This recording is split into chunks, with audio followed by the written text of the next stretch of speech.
3 दिनपछि गाउँलाई मिस गरिरहेको थियो। अब के मिसको दिन सक्यो होइन।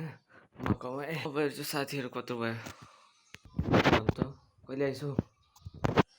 अघि भर्खरै आएको यार। धेरै मिस गरेँ तिमीहरूलाई। हामीले पनि तँलाई मिस त गऱ्यौँ तर पनि अलिक ज्यादा मिस गऱ्यौँ क्या भन्दा। मलाई तिमीहरूको भन्दा ज्यादा गाउँको अनि गाउँको अनि आमाको याद आइरहेको थियो। साँच्चै तँलाई थाहा छ तर आमाको मृत्यु भइसकेको छैन र?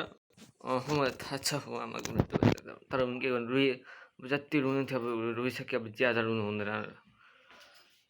केटा भएर पो रुको त थाहा छ नि तँलाई। तर पनि नत्र आफूलाई सम्हाल्नु पनि आउँछ तर पनि अब डेथ हुँदाखेरि आमाको मैले आफूलाई सम्हाल्नु सकिनँ। त्यही रोइदिएको नि त। राम कहिले आइस् त? रुनु राम भर्खर आएको। सरी अरुण पो भनेको रहेछ अनुज। अनि कुमार सुशील अनि अरविन्द खोइ अहिले कहाँ छ तिनीहरू? थाहा छैन नि त तिनीहरूलाई त यता आइस् भनेर। तिनीहरू त चुप्लाएको होस् है।